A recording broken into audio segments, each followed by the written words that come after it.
Well, good morning, everybody, and welcome to Lady G's Garden Cafe. How is everybody doing? Did y'all sleep all right? How was y'all day? Well, y'all, it is Tuesday, and happy Tuesday in the garden. Welcome to the garden. Y'all, this morning, before we get into what we're getting into, I'm going to tell y'all what I'm getting into as far as drinking. This morning, I have some lime and hot water with lime, and I have some On Guard essential oil, and that's for if you like anemic, have low blood, that's for to help. That's an essential oil that will help you if you are anemic. All right, y'all. So, y'all, I've been doing a lot of thinking, and I've mainly been thinking a lot about, Mr. Chadwick, that passed away. So it was so sad that how he passed away, and it was just sad because I think nobody was expecting, and who's ever expecting somebody to just pass away like that.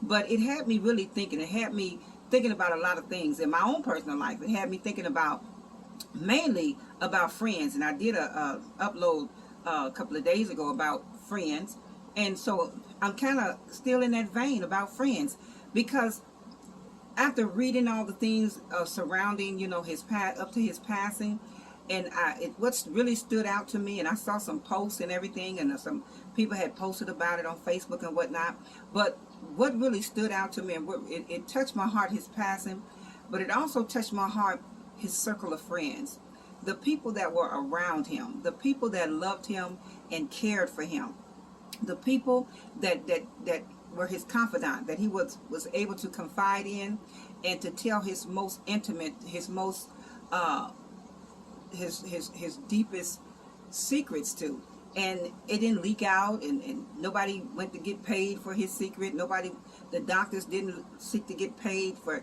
telling what happened to him, and his friends, they didn't leak it out, accidentally on purpose, but they held that very dear to their heart, and they did not let anybody know what was going on with their friend. And that is a friend to me. A friend is one that sticks closer than a brother. A friend is one that you can confide in. They're your confidant. They won't tell your secrets. They're there for you. They encourage you. They push you. They support you. They hold you up. And I can imagine that was very hard for everyone that was close to him, because his passing affected the world. It affected everybody in some shape, form, or fashion. Even young people, little children, it affected so many people on so many different levels. And the dignity and the pride that he had, and how he continued to push forward, and how he continued to live his life. So my condolences goes out to Mr. Chadwick's family and friends and loved ones. But it made me think about something. I thought about a story, and it's in the book, y'all.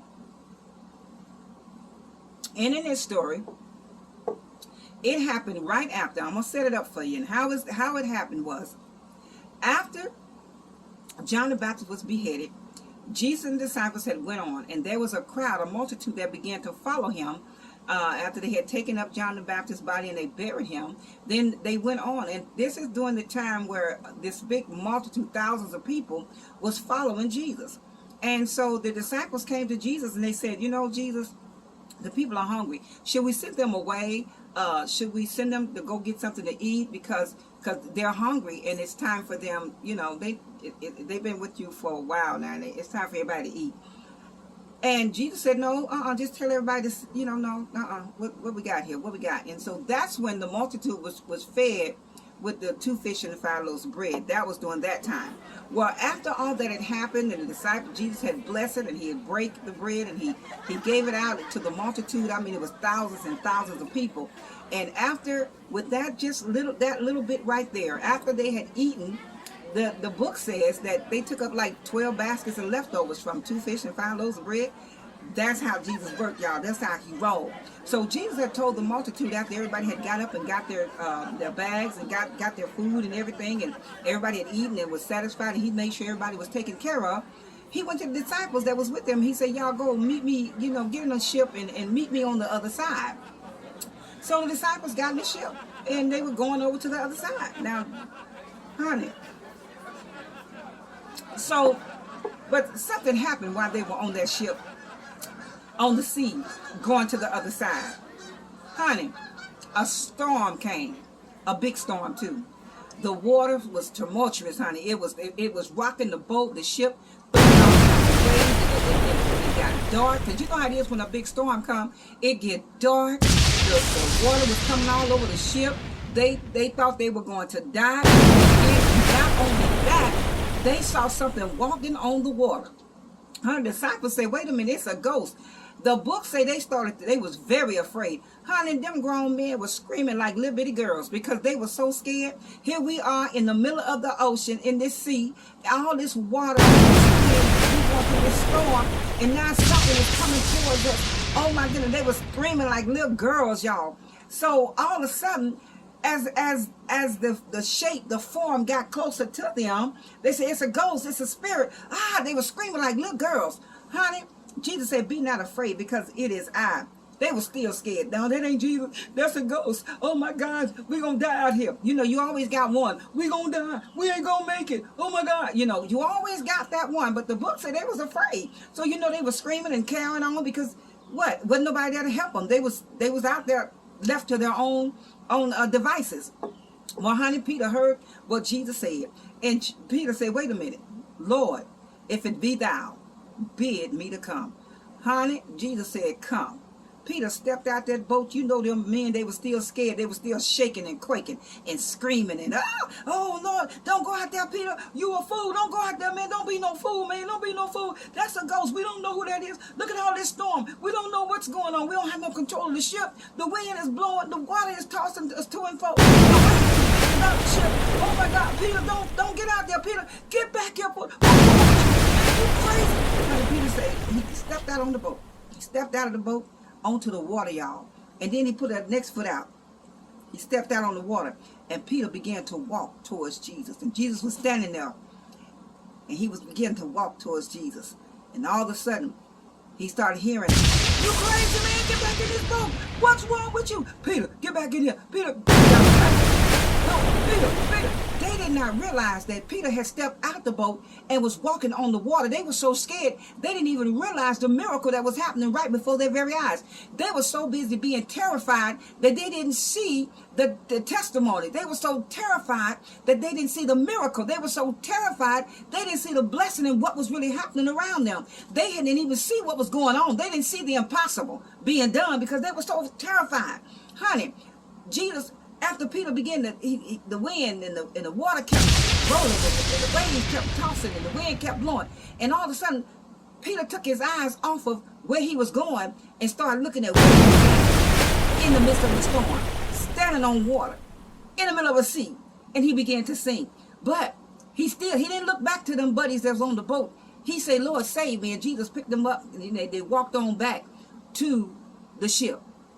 So it is, I started thinking about, a lot of times we have friends, and what kind of friends do we have? What kind of circle of friends do we have? Who's in your circle? Have you did a circle check lately? Have you checked around to see if people that, even when the winds and the storms start blowing in your life, are they encouraging you to stay in your situation, or are they encouraging you to go forward? Are they encouraging you to push past the pain? Are they encouraging you to hang on in there, that things will get better, no matter how bad it looks? Or are they sitting back shaking and quaking and scared and crying out and telling you to come back into your situation? Stay in your situation. Stay in your situationship. Stay in your turmoil. But it's important that we surround ourselves with people with like minds, people that have faith, people that are tenacious, people that are aggressive, people that love, people of wisdom, people of substance. It's important that we build a circle of people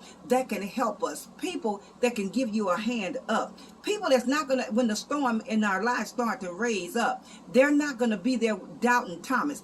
I also thought about another story in the book, y'all, when Jesus was having the Last Supper.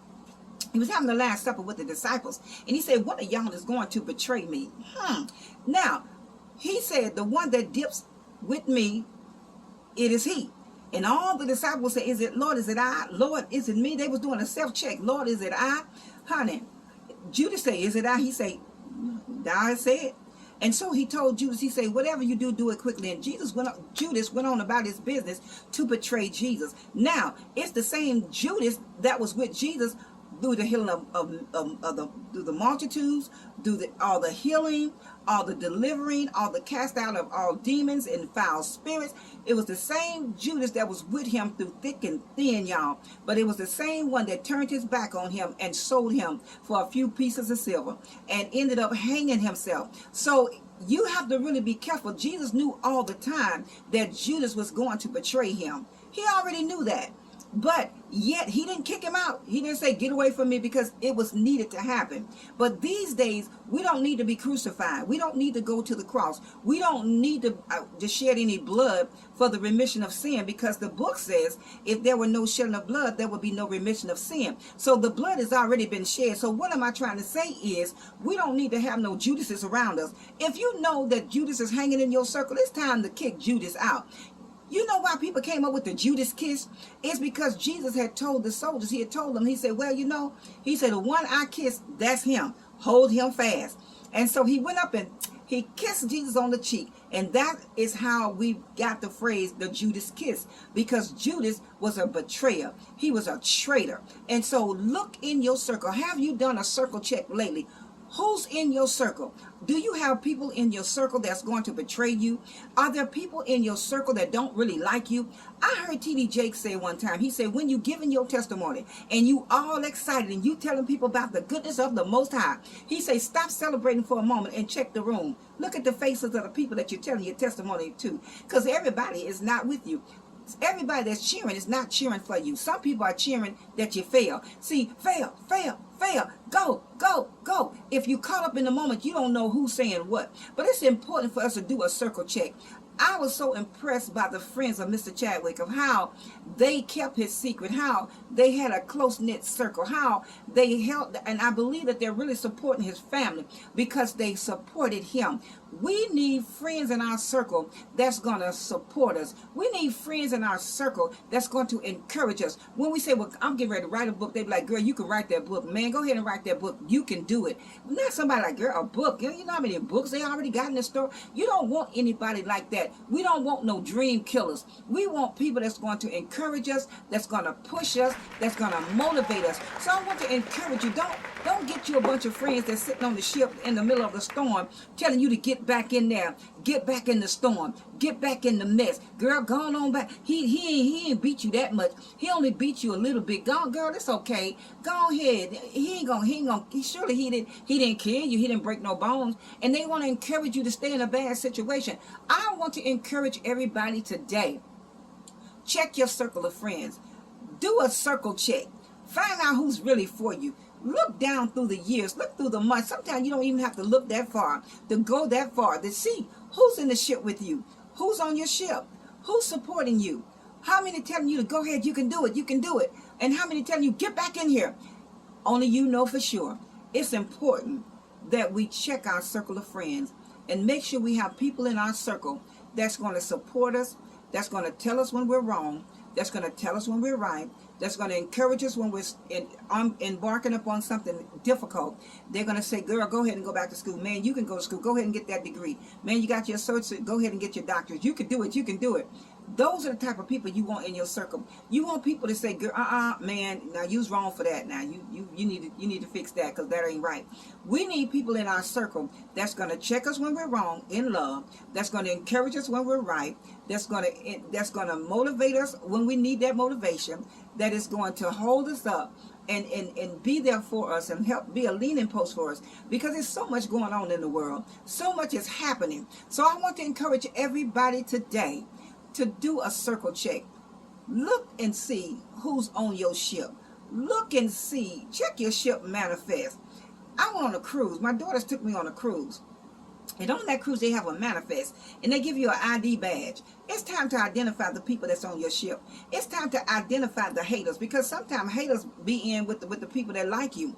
Haters will mingle in. And you don't know they're haters until they really start hating big time. They'll do that little subtle hate. Yeah, look, they talk about you under their breath. They talk about you to people that don't know you, so don't hurry up and get back to you. But I believe that it's time for us to do a check. Do a circle check. Look and see who's on your ship. Check your ship manifest. Every time we left the ship and boarded that ship, we had to check in with our badge. You better check some badges. See who all's on your ship.